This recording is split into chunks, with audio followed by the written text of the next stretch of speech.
This ground has hosted an international cricket team on a number of occasions. What cricket team is that? Let's find out. Hello, welcome to Marton, and hello, welcome to Centennial Park.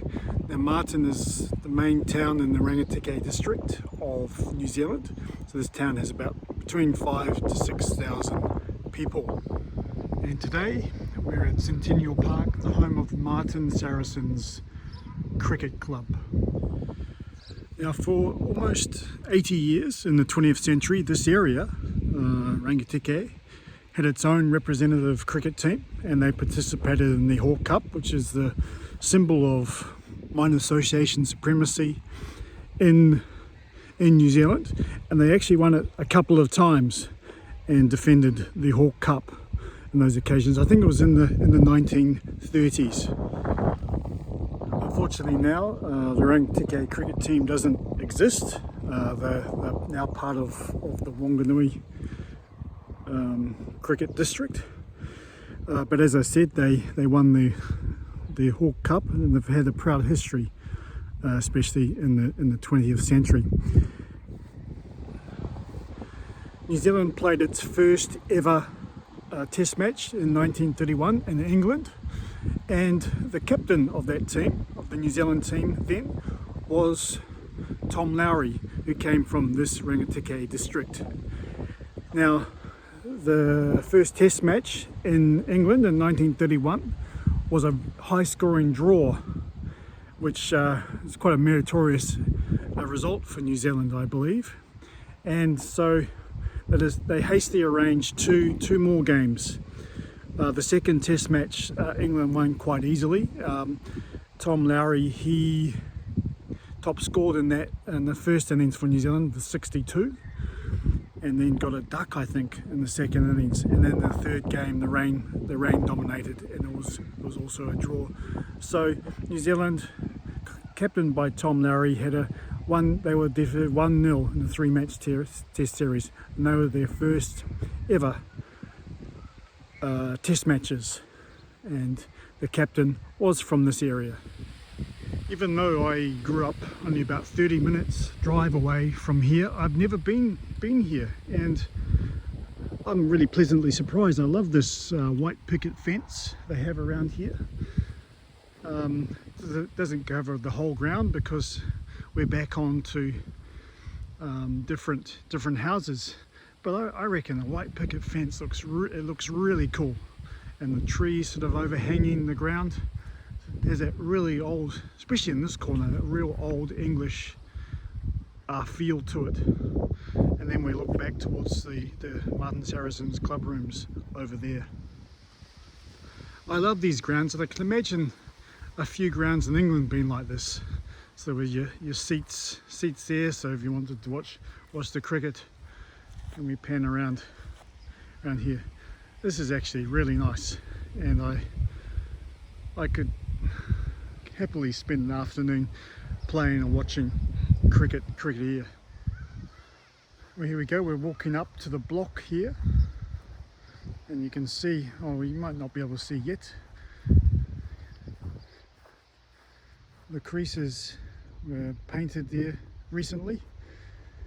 So we're at the end of the cricket season now, so the pitch can rest a little bit.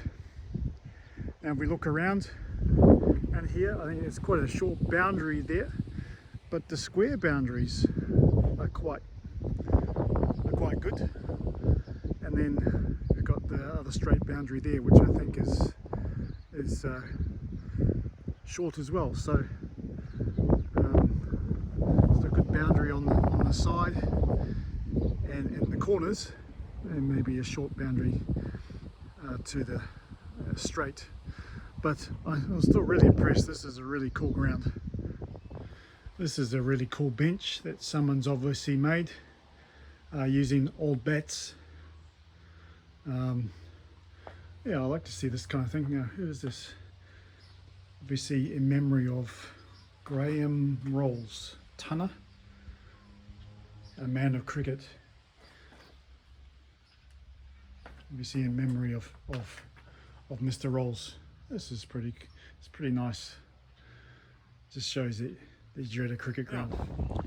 I asked at the start, well I told you at the start that the international cricket team has played here before, and they've actually played here 5 times, and all 5 games against the local side Rangitikei were draws. But I've read that this particular side was very popular not only here but all over New Zealand, as the type of cricket that they played was very exciting. And there was one player in particular, I'll get to him in a minute, that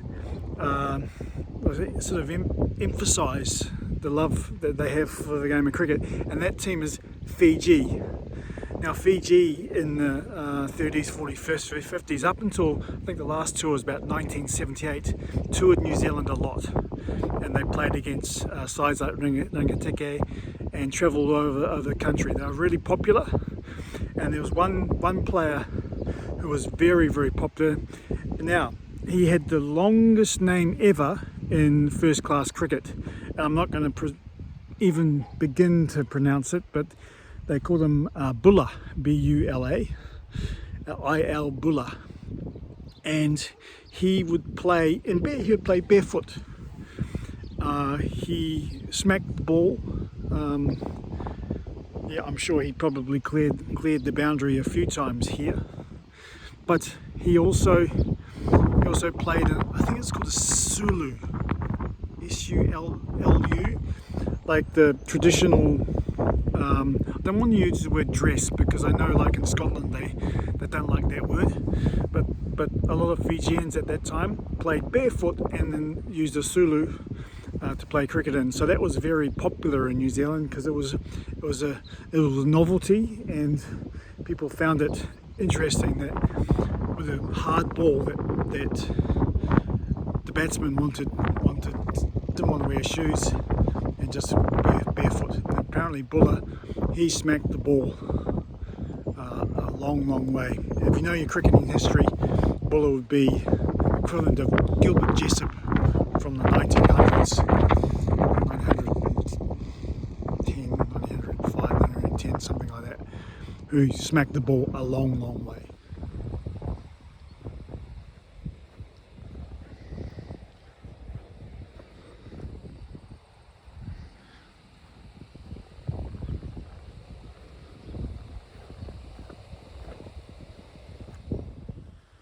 Well, that is Centennial Park, Marton, as I said, the home of Marton Saracens Cricket Club. Now, my father played out here in 1971. I asked him about it. He says he can't remember. He can't remember. I said he played for New Zealand Nomads against Rangitikei team, and he honestly, he couldn't remember the game. I told him that it was a 2-day game all over in one day. Sounds like some of the test matches recently. And he got 12 opening the batting. But he doesn't remember it. I don't know if that's old age creeping in, sorry Dad, or just wasn't a very memorable game. Looking at the scorecards, it was like 136, played 115 or something like that. So this is, as I said, this is Centennial Park. It's a lovely cricket ground, and trees over there, the white picket fence, and it's a pleasure to be here. So thank you for joining me today, and I'll see you in the next one. Oh, I didn't realise this. There's some cricket nets here, sort of behind the trees, hiding behind the trees. So there's the ground over there, and there's some cricket nets here, looking a little bit worse for wear, but I must admit they are better than some nets I've seen. So bit of terrain up there. Yeah, I didn't even notice this, and it wouldn't be a cricket ground without one of those. Essential part of every cricket ground's kit bag, so to speak.